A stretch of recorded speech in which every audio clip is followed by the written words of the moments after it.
So did you know that teaching your kids accountability could actually have hurt your kids? All right, hear me out. So here's the thing about accountability. We all say accountability is good. We hate dealing with people who don't believe in taking responsibility for their own actions. So they just project and they blame and they never look in the mirror, right? So how can teaching your child accountability be a bad thing?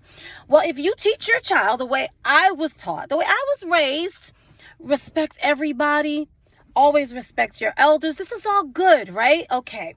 Respect everyone. Respect your elders. If somebody is disrespectful to you, don't be disrespectful in return. Turn the other cheek. Always choose the high road. Make sure that you are sensitive to other people's feelings. Be considerate. Careful how you treat other people. And this is what can hurt your child because it teaches that child that it is always important to consider others and it's never important to consider yourself. It is always important to respect others, not so important to respect yourself. And so what happens with that type of child is, because that is being instilled in a child grows up thinking that is what how it's supposed to be, and that's being a good person, when all the consideration is for everybody else and there's no consideration for me, because that child actually thinks that considering him or herself is selfish, that it's wrong, that it's always about other people. And so what they end up doing is valuing other people more than they value themselves.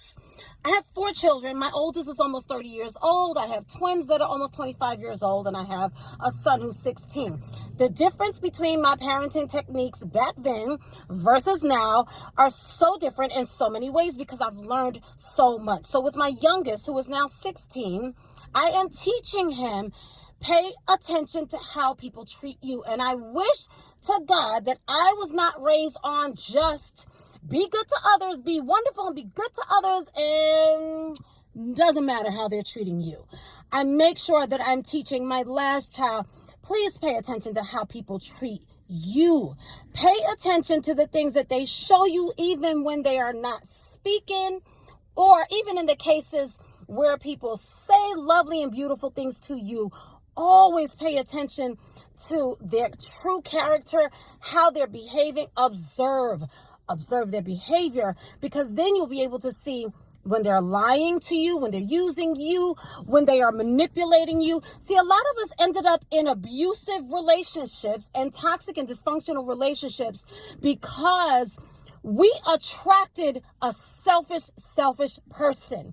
And when you are the person who only considers everybody else's feelings and never yours, you will absolutely, inevitably, by default, attract the type of people who will see that quality about you and think, oh my God, wow, because you're showering them with love and consideration and affection, and oh my God, you, and you're so encouraging and you're so uplifting that it's almost like it's addictive to a very selfish person. And so by the time we get older and we've been used up and everything else and lied to and played and taken advantage of, we get wiser and we start thinking, you know what? I matter. But hopefully you won't have to go through all of that because you're going to pay attention. You took notes, right? Okay. All right. So love you, respect you, value you, never anybody else above you and more than you. Never, ever. Don't teach your kids that. It's going to hurt them. It's going to hurt them in the long run. So don't.